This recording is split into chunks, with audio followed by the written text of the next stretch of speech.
How's it going? This is Jason Kelsey, and welcome to the Phillies Show. Hi, everybody.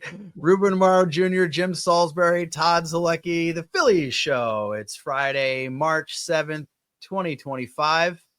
How are we doing, guys? Just finishing up breakfast, boys. Just finishing up breakfast. What do you got? What are you featuring? I went with a little parfait. It's all done. It's all gone. Gone.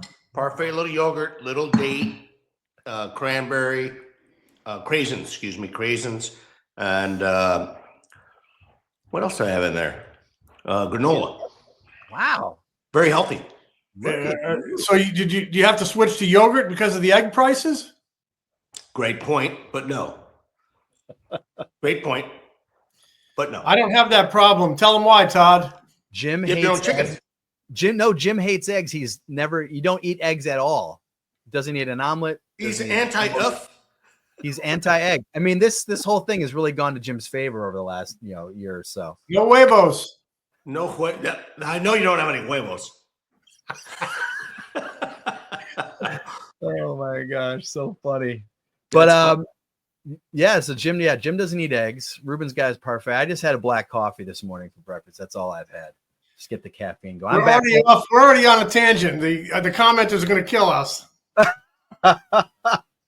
I'm back home. This is my first day home in like 3 weeks. I flew home last night. I surprised my kids. They were excited to see me, which was nice. You don't want them to be not excited to see you after 3 weeks. Good point. So they were excited. So that was fun. So I'm back home for the weekend. Going back down Sunday. Guys, we had Jason Kelsey on the show on Wednesday. Awesome. That was a lot of fun. You guys did a great job with that. Sorry you weren't there, but Jim did a bang-up job filling in as the host of the Todd Pod.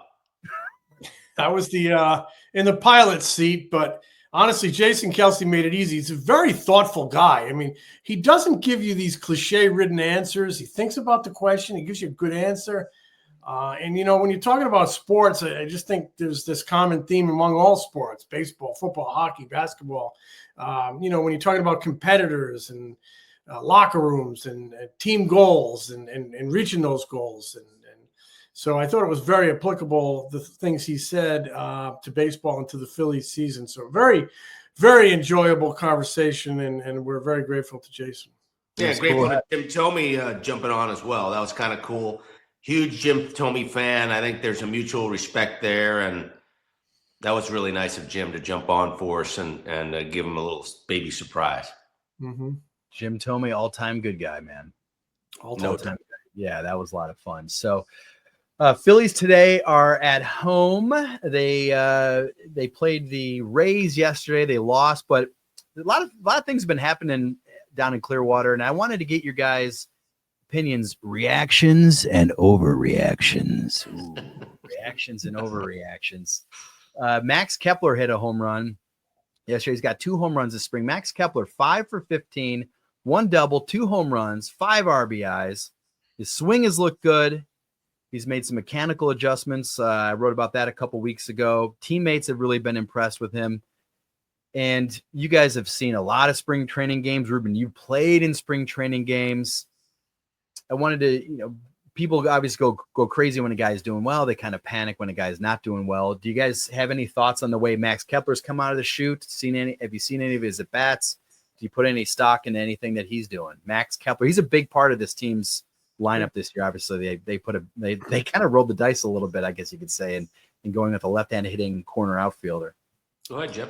I like what I see. I mean, he turns on the ball a little bit, gets it in the air, and backspins it out of the ballpark. I mean, that's kind of that classic left-handed home run swing. I wouldn't call him a home run guy per se, but I think he can give you 20.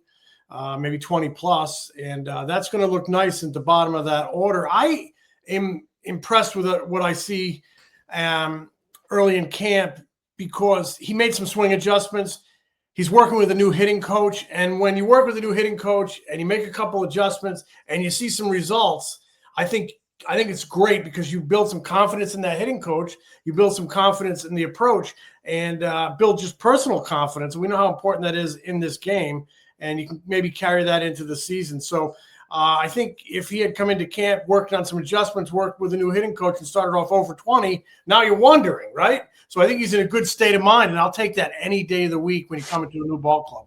Yeah, I think you make a great point, Jim. When his introductory press conference, it seemed like he was a little leery about coming. Now, he was a long time Minnesota Twin. I mean, when you make an adjustment to come to a new family, so to speak, it is a real adjustment. These are human beings who have their routines, they have their comfort zones, and now he's sort of out of his comfort zone, coming from the Midwest and playing in a very highly contested and, obviously the expectation's super high, not so much in Minnesota almost ever. And, it's almost a bonus when they get into the playoffs and are competing.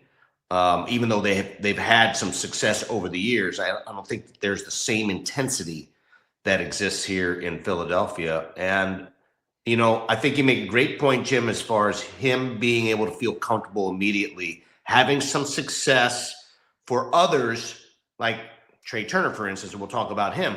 It's not that big of a deal because the back of the baseball card means something. But for a guy who's coming over into a new situation, it is a big deal for him personally. And for also the fans not to start panicking, like, why did they get this guy? What does this guy bring to the table?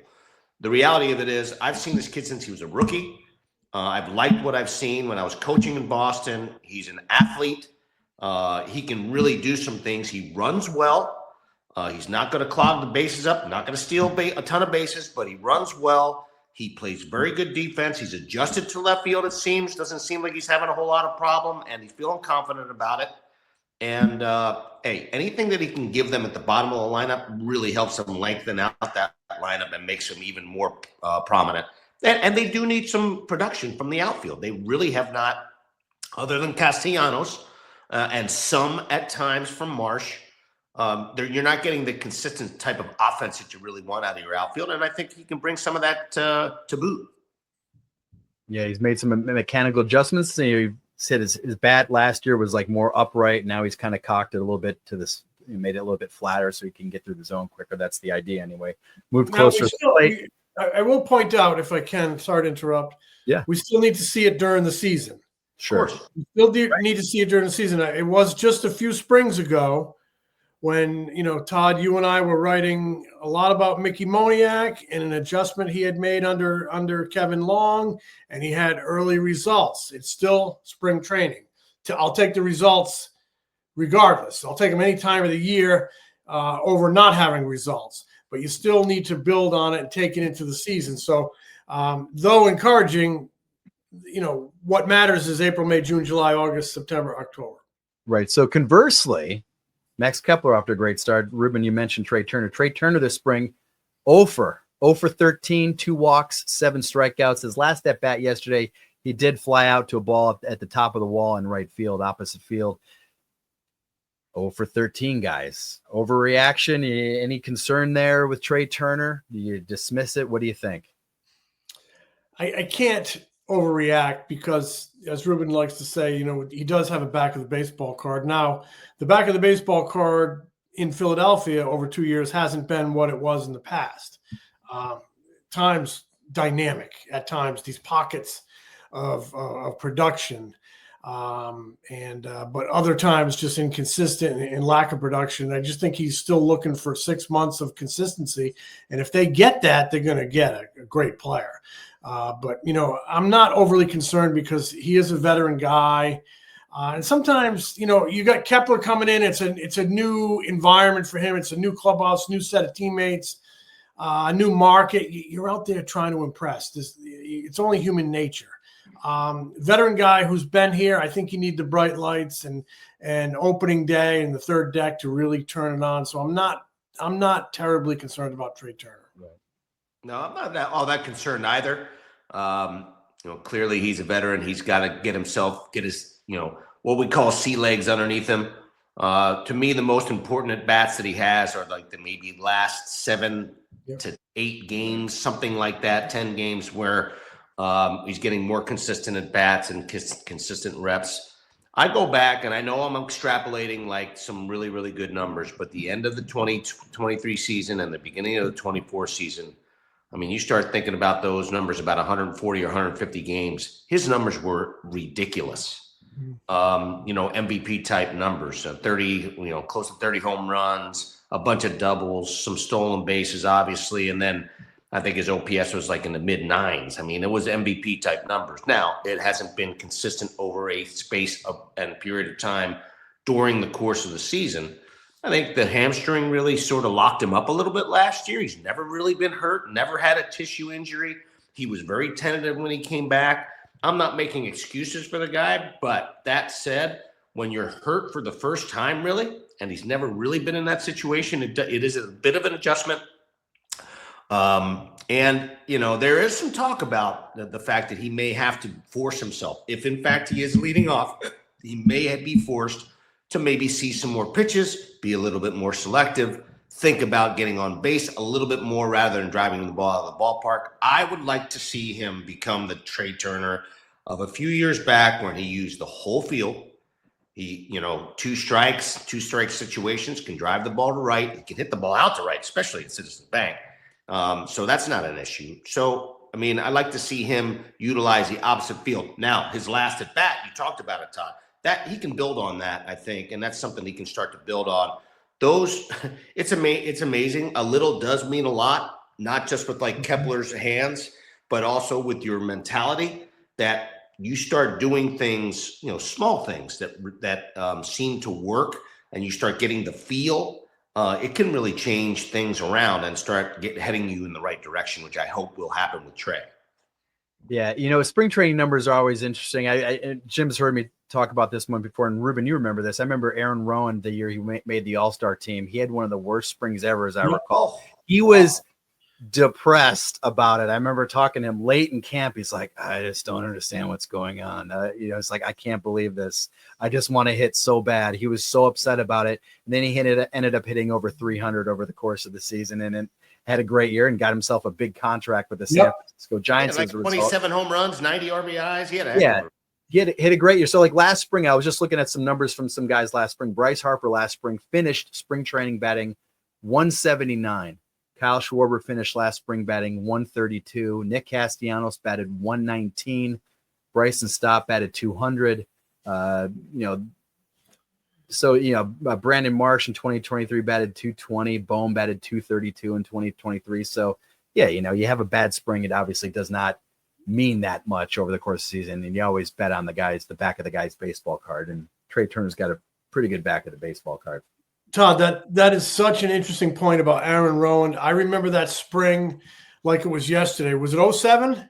It was 07, yeah. It was 07, and I will never forget that there was a national report that and it said almost verbatim, scouts in the Grapefruit League are talking about how poor Aaron Rowan looks at the plate and that his bat looks slow. And I remember it like it was yesterday, reading that, passage in a national story.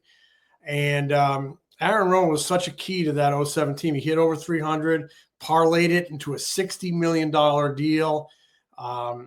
Again, it's spring training. It's practice. Right. Guys are working on things. It's baseball. It's a game of ups and downs. Sometimes you have a little down period in spring training. But as Ruben said, sometimes a little can mean a lot. Mm-hmm. I do think that final week of spring training, for a guy like Trea Turner, if he goes out there and has a great week, that can be a real springboard. A little means a lot. Have a good final week, and that's where I'll really hone in on a guy like that. And here's another example. Aaron Nola in his first start, Grapefruit League start, did not throw a single curveball because he's like, I just wanted to work on my fastball command, my sinker, my four-seamer, and my changeup is always a work in progress. He wasn't happy with it last year, so he basically said, do not call for a single curveball. I want to work on everything else. And then yesterday, it was kind of a funny interaction after the game. He comes out, I think he threw like 15 curveballs. He got all 6 strikeouts on his curveball. And I said, wow, you didn't throw one last time, and now you threw a bunch, and you got 6 strikeouts on it. He's like, yeah. He's like, JT actually threw, or I was calling for more curveballs than I wanted to throw. He's like, I probably shook off JT more today than I ever have in my entire life. And it was a spring training start because he's like, I just wanted to really focus in again on the fastball command and on the changeup. And so these guys are working on things, they're working on things, maybe Trea's working on something at the plate these first few games where, he's not really focused on the results. I don't know, but it's always something to keep in the back of mind. He's not out to impress. I think I can maybe boil it down. 100%. He's not out to impress because of the time of the year, where I think Max Kepler probably is because it's a new environment. No question about it. 2 points on that. I will talk to you. I will say this. I think it's a great idea that Nola is working on his fastball command because that's such an important piece of him setting up his breaking ball. But it also does something else, especially when he's throwing his changeup well and he's staying over the baseball. When his breaking ball, when he has better fastball command and he can move that fastball, sink it, throw it back door to righties and front door to lefties, and he's staying on top of the ball. His fingers are on top of the ball and arm isn't dropping down. That creates a rotation in his curveball that is more 12-6 than 11-5, and he has better break. If you saw the breaking balls he threw yesterday's last outing, they were outstanding. They were doing that, and they were, that was the 12-6 type of rotation. I mean 12-6 on the clock. And when you have that kind of break, that makes it so difficult for the hitter. When you have two planes you're dealing with, especially with a curveball, it's not nearly as difficult as when you're going with that one plane straight down.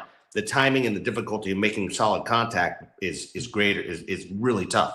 So I love the fact that he's working on that fastball command because that'll make his breaking ball and his mechanics on his breaking ball way, way better. Jose Alvarado pitched yesterday, 5 pitches, 100 or harder. His sinker yesterday averaged 99.5. It's up a 1.7 from his 2024 season average. Struck out 3, threw another curveball. He's trying to mix that in. What do we think of Jose Alvarado so far? We buying it? Start the season. He's ready. Yeah, he looks ready. He definitely looks ready. No, for him, he's such a confidence player that when he's got his confidence, he's really very dominant. And when I say confident, he's able to repeat his mechanics such that he can make his pitches and throw consistent strikes. When he's not confident, I'm not sure whether it's the chicken or the egg, what comes first, whether his confidence backs off and he can't get himself in the right position body-wise to throw consistent strikes, or vice versa, that he just can't get his mechanics together and then he's sort of lost. I'm not sure which one it is, but I do know this. He came in better shape. He has a desire to be excellent. I love the makeup. It's not because he doesn't want to, because he does. And, the fact that he came in, really thinking about trying to be a better pitcher overall and better player, I think that's a positive. And much like Kepler, although it's a different sort of situation because he's been here, I think confidence for him and being able to apply what he was working on in the offseason and apply it and have success with it right now, I think that also can carry into the season. Ranger Suárez made his debut the other day, Tuesday. He fouled Zach Wheeler to piggyback situation, so nothing he's really accustomed to. I mean, as a starting pitcher anyway, that won't be happening. So he pitched well. He threw 2 scoreless. I think he got 4 outs on his changeup, got a swing and miss on his changeup. Now, here's what I want to get your opinion on, guys. His velo was way down, like across the board. And now I talked to Ranger about it, a couple other people about it. They said they were absolutely unconcerned. Said his sinker four-seamer touched 91, almost 92, but it was down. So early in camp, do we pay much attention to that? I went back and looked at his velo last spring, and it was actually up compared to where it was yesterday. So it's not necessarily a thing of like, well, he usually comes out slow and he gradually builds up.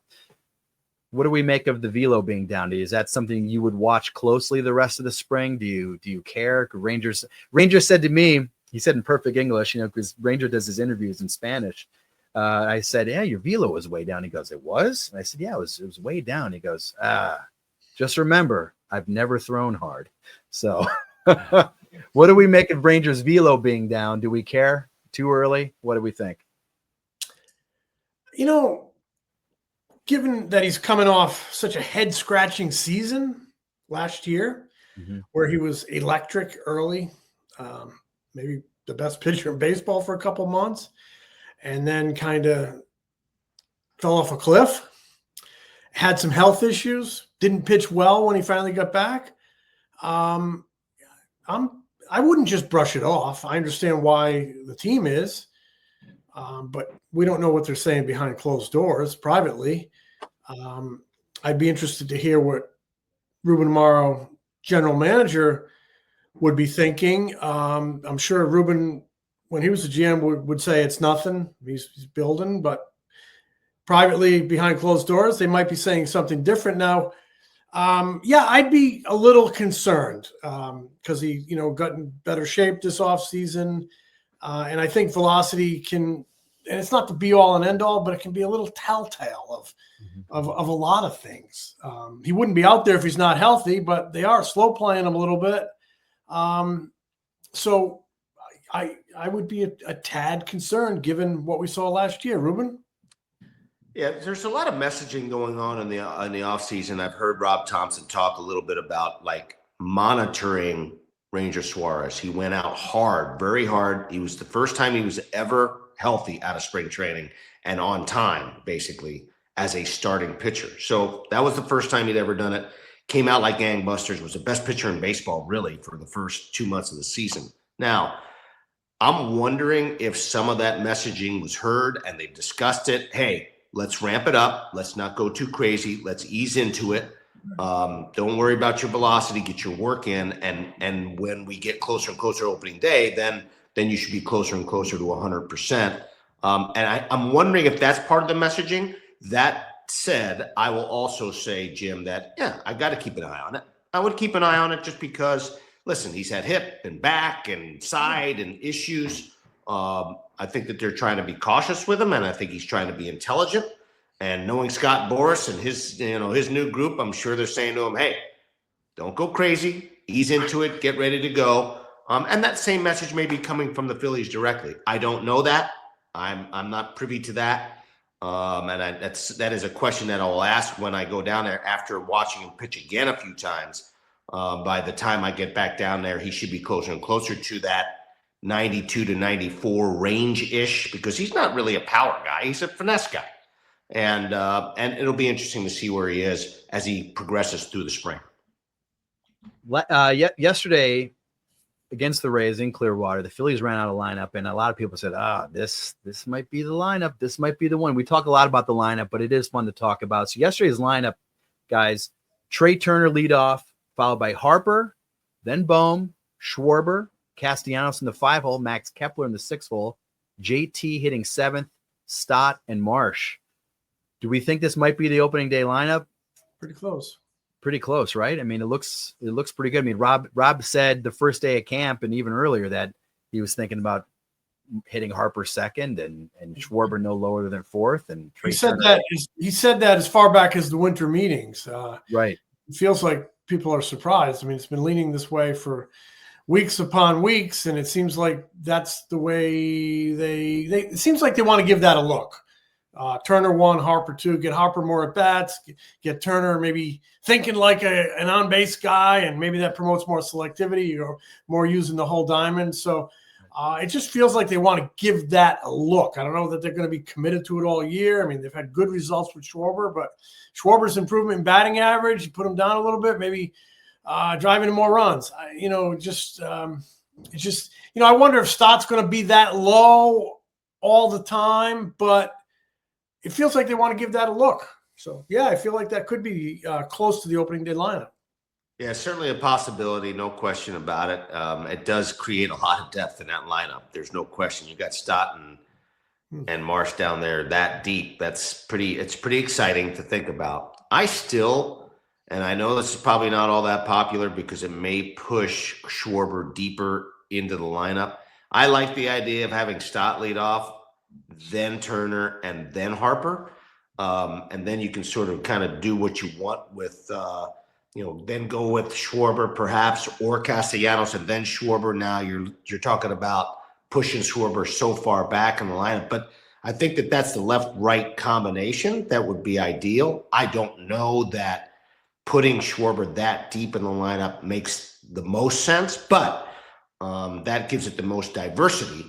But I mean, I'm okay with, having Turner at the top. I thought when he first signed him, he was going to be at the top of the lineup.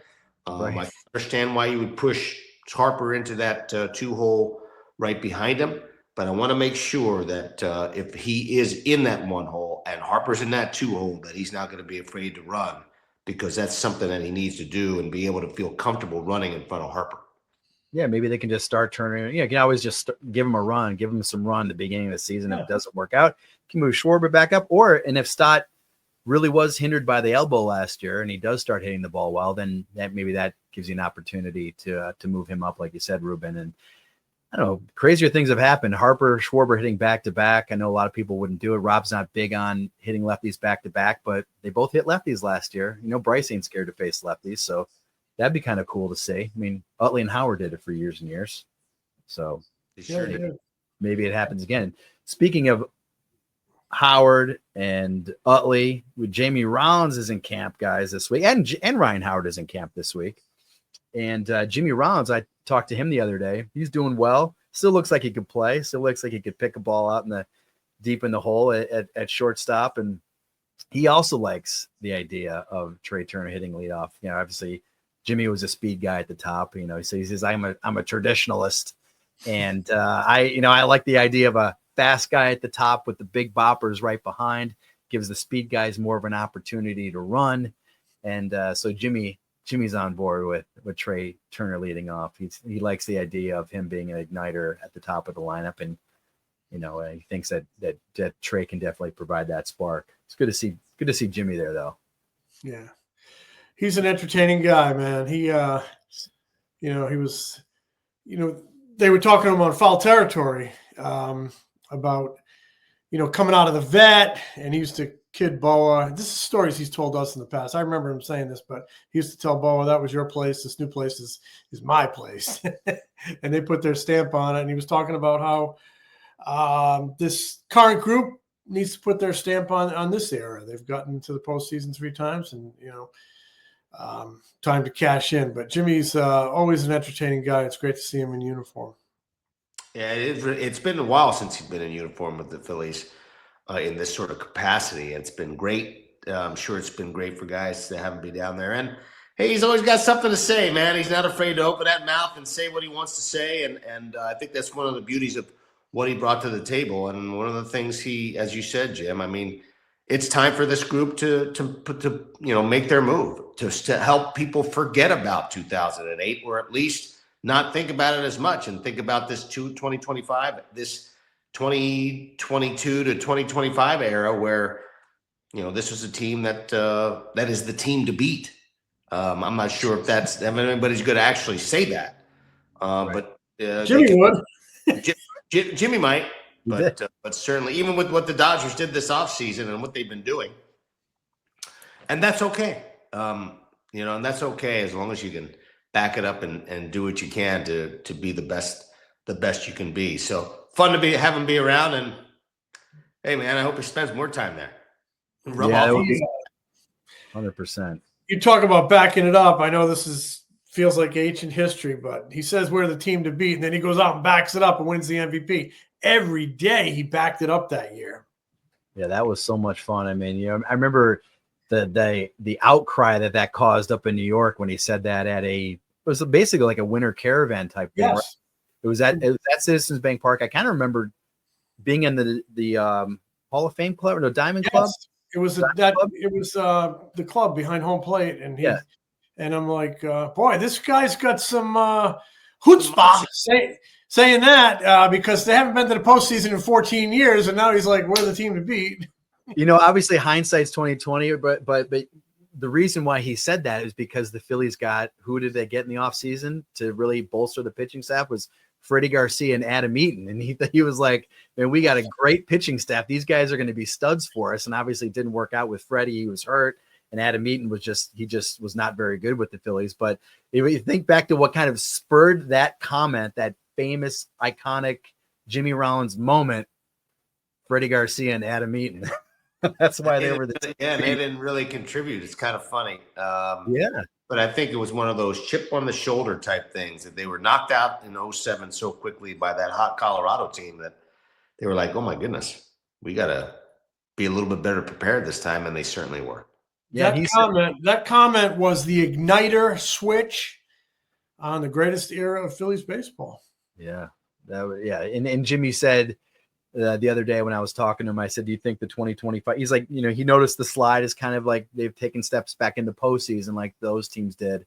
But he's like, there's no reason why they can't go out and win a World Series this series. Like he mentioned, I don't know if this is a famous quote, you guys can tell me, but he said, he's like, I remember something Reggie Jackson said to me. He said, as long as I have the bat in my hands, I control the pens in terms of like what people write about you. And he's like, as long as those guys have the bat in their hands, they can control what people say about them. And I thought that was kind of a brilliant way to look at it. Just because people are writing and on talk radio saying this team is not that exciting, or they've taken steps back, or they can't win a World Series, and the offense has too many holes, and there's too much swing and miss, and there's chase and blah, blah, blah. He's like, as long as these guys have the bat in their hands, they can change that narrative. And so I thought that was a great way of looking at it. I also asked him about his Hall of Fame run. He was up to 18%. And I said, what do you think? He's like, not fast enough. And I tend to agree. I think, and he pointed out that a lot of people obviously look at the quote unquote numbers, but he says, I think to really kind of appreciate what I brought to the game, you kind of had to watch me play every day. And I just think his defense was so underrated. He won Gold Gloves, but he was underrated. So maybe he won several Gold Gloves. Unfortunately, that's not how it works. Right. I sorry to interrupt here, Jim, but I mean, he was the best, most consistent, other than Bomar Vizquel, from my standpoint, during a certain era. I don't think there was a better shortstop around. Omar, the best I've ever seen. And Jimmy's right there as far as consistency, not as acrobatic, but certainly no disrespect to Larry Boa or Ozzie Smith or those kind of guys. But my goodness, Jimmy Rollins had every single tool: arm strength, arm accuracy, athleticism, consistency. The man, the ball was hit to the left side of the field, you were out if it was Jimmy Rollins. He had his arm strength, and his release point was so consistent every time. Right here, boom, right across the diamond. And he used to close games in high school. I talked to his high school coach. He used to close games, and he was 93, 94 on the gun. He used to come in from shortstop and get the last 3 outs. This is a guy 5'6", 5.5 feet tall, throwing 93, 94. And, he would go through a season and make 5 or 6 errors, right, Todd? Yeah. I mean, how many errors has Trea Turner made the last 2 years? I think 40. Right. And this guy would make 6, 7 errors a year. And I always love that. It gets passed down through the ages, and I use it now. But Dallas Green used to call it a 2-out shortstop, and then Ruben used to call it a 2-out shortstop. And now occasionally I steal that, but it's a great description, no? Absolutely. I think the thing about Jimmy was that he was just, like when you watch a highlight and the guy makes a diving catch in the outfield or whatever. And sometimes it's like, well, that guy had to dive for it because he took a bad route or he got a bad jump or, I think just Jimmy, like he just got to everything so easily and made everything look so simple to him. It was like, he didn't really necessarily maybe jump out to people because he wasn't diving. I mean, he had made a lot of diving plays over the years, but I just think he just got to everything and made it look so freaking simple that it kind of underrated him a little bit and maybe confused, not confused, but you take for granted what he did. You really take for granted what he did. There's nobody who could go to the glove side behind second base, spin and throw a perfect accurate throw and make that look easy. And that's exactly what he did. I think about my dad and what kind of defender he was. Didn't have quite the range, but did have the same sort of instinct and same sort of player because he didn't do anything flashy. He just pretty steady. And I remember my dad talking Jimmy up like, this is as good as it gets, young man. This is as good as it gets. That spin play. I love that play. Lights out. He did it all the time. It was automatic. Like it was nothing. And tell everybody again, Ruben, what the definition of a 2-out shortstop is. I mean, obviously, if whatever the situation is, whether the game's on the line, the game's not on the line, you want the ball hit to one person on that field, and you know that the time when it comes, that you are out 100% of the time. 99.9, 100% of the time, the game is over. That was Jimmy Rollins. Yeah, it was great to see him. We'll be back next week. If you haven't checked out the Jason Kelsey episode, make sure to go and watch that on YouTube or, listen to it on Apple, Spotify, Amazon, wherever you get podcasts. Hit subscribe. We appreciate your support. We do have t-shirts coming. They're going to come. We talked about it. I got an update. I'll talk to you guys off camera about it, but they are coming. I swear to God, they're coming. So we've got more t-shirts coming. But anyway, guys, we'll talk to you later. Smell you later, boys. Night, Jim. The Philly Show is brought to you by the Foul Territory Network. Subscribe to The Philly Show on YouTube and wherever you get your podcasts. If you like us, give us a review. Follow us on Instagram, TikTok, X, Facebook, and Threads. Find Ruben's analysis before, during, and after Phillies games on NBC Sports Philadelphia, on the Sports Radio 94 WIP Morning Show, and MLB Network. Find Jim at allphly.com. Find me at MLB.com, the Phillies Beat newsletter, and MLB Network.